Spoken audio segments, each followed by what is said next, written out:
Hello, panelists. Really grateful for you to be here. And again, often wondering why I'm doing this role, but I realized, as I was sharing earlier, I'm glad I'm also to speak from a dialogue and understanding between a different view. And so I would imagine that for people who are not finance and business people, this a lot of the information we're going to generate today would also be informative to some of us.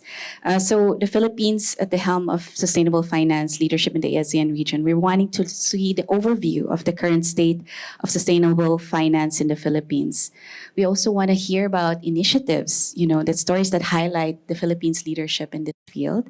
We also want to know how can we collaborate with government bodies, private sector, and international organizations to promote and advance sustainable finance initiatives? And then what challenges do we have in encountering this, that we encountered?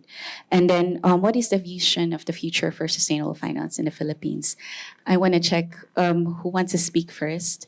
Either one of, I think you were ready to speak earlier, or should we start with it?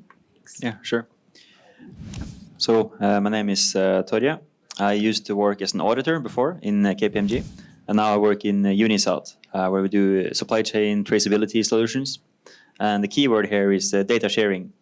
We can make the supply chains very sustainable by sharing more data. There has been talked a lot about carbon credits and sustainability. And from a logistics perspective, what we can do with our technology is counting. By using public blockchain, we can count these credits very well. We can also optimize the logistics of how trucks are driving. We don't want to have empty trucks driving, for example. And another thing that's also close to my heart is also how we can use this to alleviate poverty. Sustainability is also the social impact of that. So that was a short intro of me, and I can give it to the next. Sure, thank you. Good afternoon, everyone. So my name is Radu Tutuko. I'm a senior financial sector specialist with the World Bank here based in Manila, and I'm leading the overall financial sector engagement of the World Bank here in the Philippines. And climate, sustainable finance, and disaster risk finance is one of the three key pillars of our engagement here in the Philippines, along with financial stability as well as financial inclusion supporting financial inclusion for both individuals and firms. And on the climate, I'm happy to talk more perhaps later in the panel, but we have a big disaster risk finance engagement supporting basically the Philippines government be better prepared for natural disasters, given that Philippines is a hotspot for natural disasters, easing the public finance impact on the budget, and managing better the response to disasters. And then on top of that, on the climate finance agenda, we have been in several engagements with the authorities, with the Financial Sector Forum, as Commissioner Calvin Lee mentioned. We've been supporting the development of the sustainable finance taxonomy for the Philippines, which is a principles-based taxonomy, will be very much aligned with the ASEAN one, but it should lead and should catalyze investments and additional issuances of green and sustainable finance products once it's launched. And then we've also been supporting the authorities on climate risk stress testing, basically seeing what the impact on the financial sector could be caused by climate change and all the downsides of climate change to the economy. And of course, this is just on the financial sector. Our environment colleagues, our urban colleagues, they do a lot of green work and help with the government's efforts on supporting with the climate adaptation as well as mitigation. Thank you. Hi, good afternoon. I'm Chris Ismael, the Vice President for Investor Relations from Metro Pacific Investments Corporation. So for those who are not familiar with Metro Pacific, we are actually the largest infrastructure conglomerate in the country. You might be familiar with some of our operating companies. We own Meralco for power, Maynilad for water, Metro Pacific Tollways that owns Cavitex and Lex, and CC Lex in Cebu, among many other things. And hopefully later in the discussion, I'll be able to share some insights on what we've been doing on sustainability in Metro Pacific, and hopefully find ways to inspire other companies to do the same and collaborate further with the financial sector. Yes, my name is Dr. William Tian. I'm a Singaporean. I actually have an office back in the US. It's called Carbonis, which in Chinese is actually called the Carbon World. So what we have done is it becomes a marketplace for carbon credits, and what we built is actually the whole ecosystem, and there's a DAO. So it is actually in the next 3 to 5 years, we believe that carbon credits will be managed by each and everyone on the last mile, like the 8 billion people that I just mentioned. Because in the next 2050, we are looking at about 10 billion people. So there's 2 billion adding up to that timing, and it's very fast. So either you take care of that or you run out of air. So now the only way we do it is, I believe, everybody loves themselves, but they love their family more. So I think that is where I actually put up the whole agenda.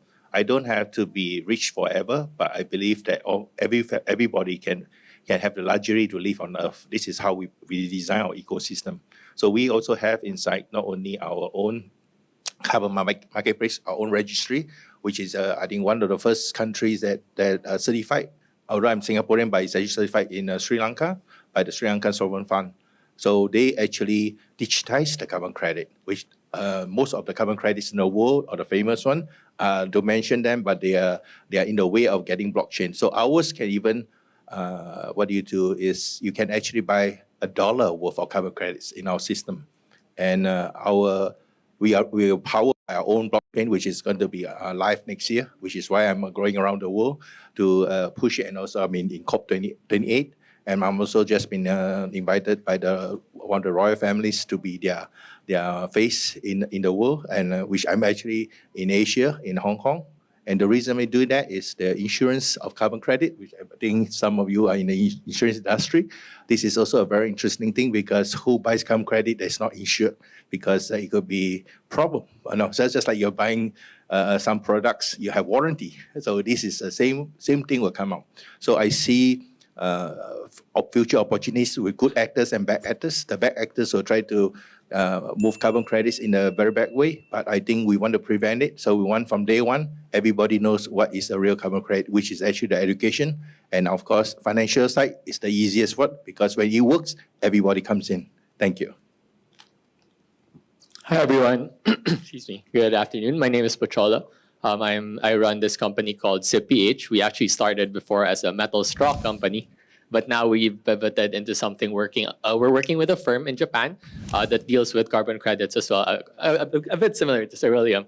But I guess what different perspective I'd like to bring in is last year I also tried to start a different firm in the climate tech sector in Singapore, and we wanted to use AI, use the whatever technologies that we have already available to, example, monitor forests to make it easier and faster to account for these carbon credits. Because I think one of the biggest controversies around the carbon credit space is that there's so many people using it as a method for greenwashing. So accounting will be a very clear tool to make sure that this does not happen. And I guess the other perspective I'd love to bring is the difficulty of scaling an idea here in, so I would say in the Philippines, a bit easier maybe in the region, but in the Philippines, there are definitely challenges in those spaces. Thank you. It's not really interesting that you mentioned the challenge here, and I wanted to bring it back to the panelists about scaling, and that is really important. What you said, like the challenges that you encounter. I think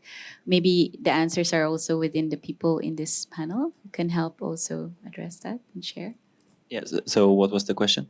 Yeah, so one of the challenges I would say in trying to pitch an idea and subsequently raise funds is really that most of the businesses that you that you could scale are those in the B2B space. Doing B2C, for example, here in the Philippines, especially for climate, is I wouldn't say impossible. It's really, really difficult. But of course, in the B2B space, that entails deep relationships with existing clients that you might have.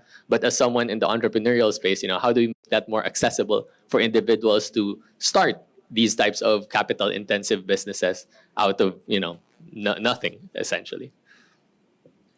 So scaling of the accounting of carbon credits, or Yes. yeah, We can focus on that. yeah. So today there the scope 1, scope 2, and scope 3, and usually the scope 3 it's more estimates, right? Now, and then you would have double accounting. Maybe someone estimates the same thing 2 times. So it's very difficult to get good data on this. Now, so data sharing is a key word. Also that you can verify and trust the data. So that is solutions that we are building with digital product passports.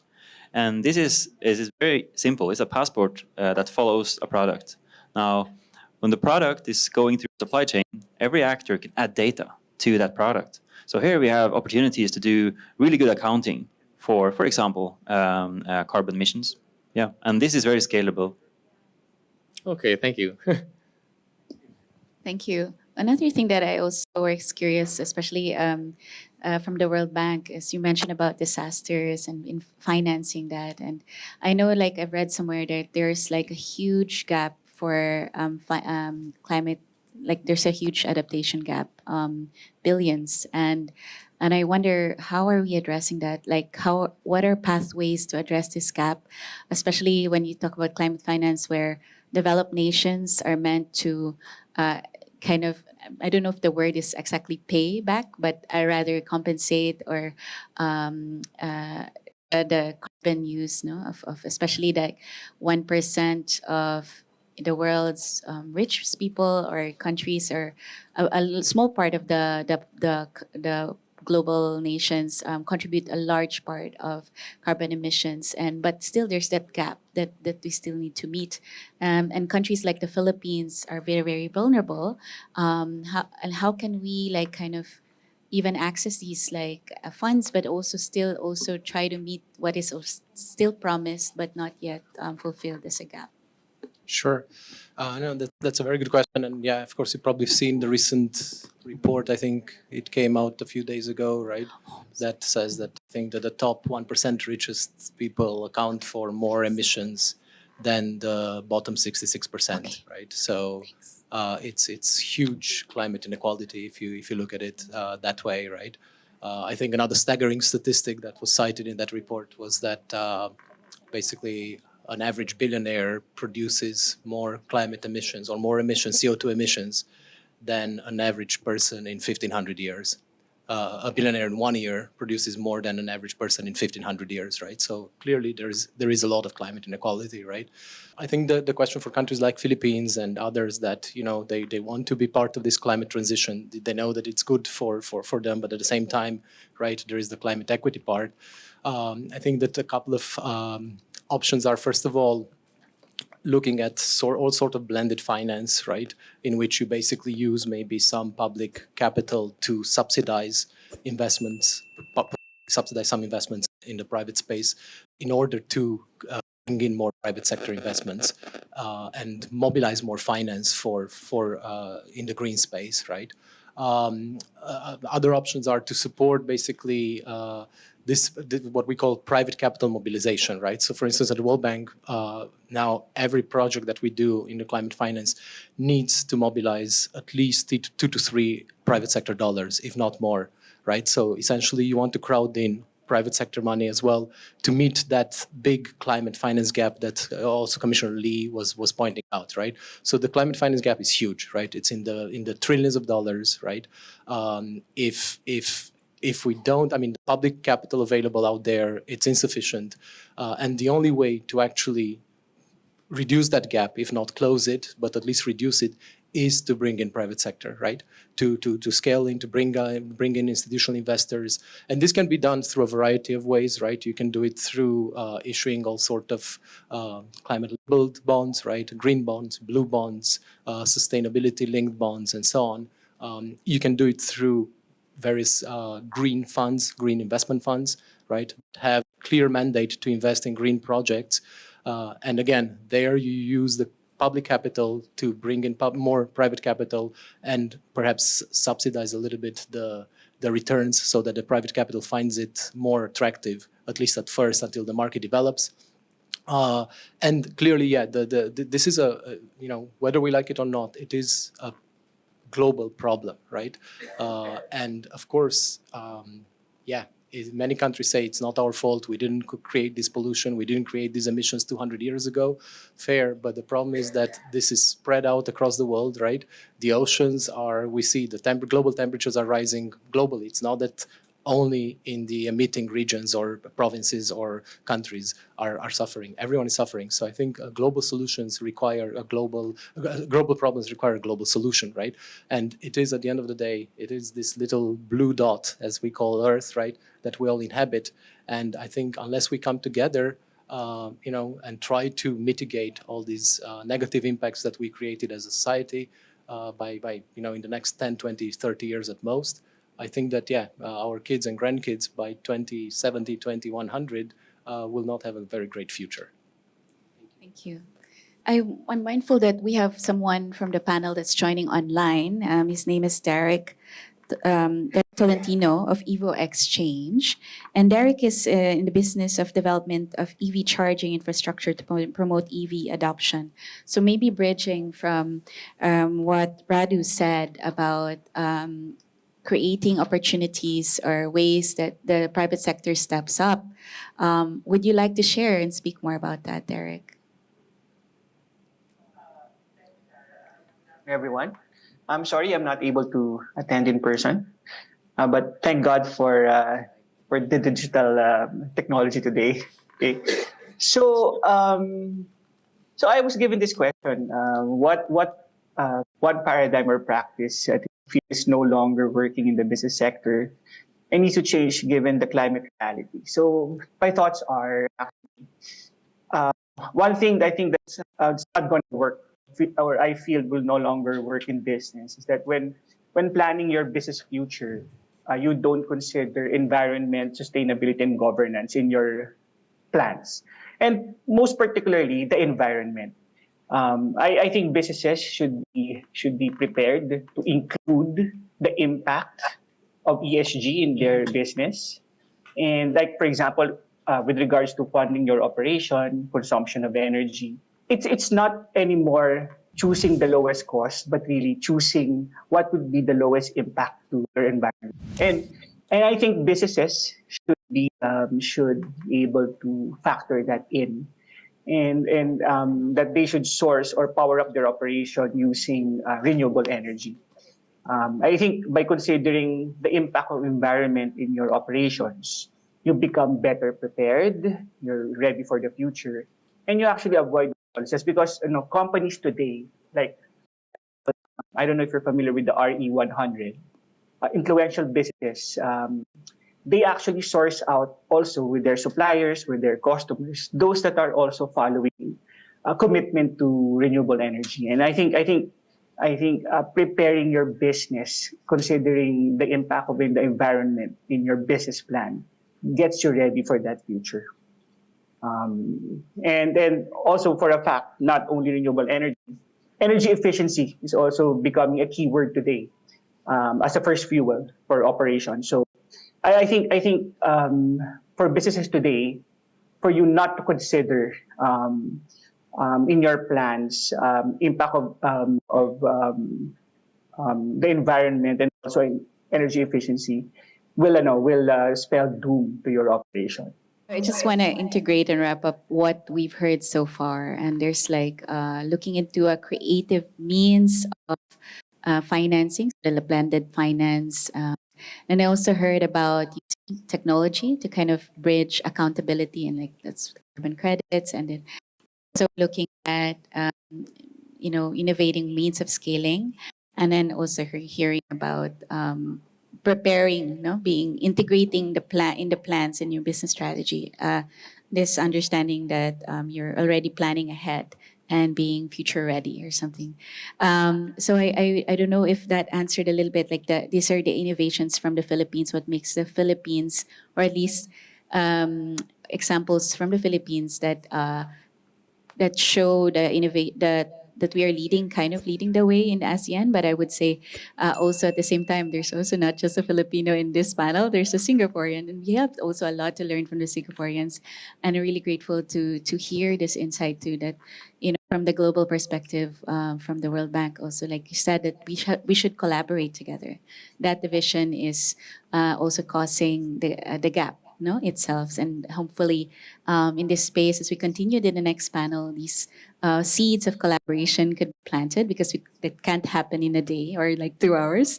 So we thank our panelists, and we give them a round of applause for your time and wisdom.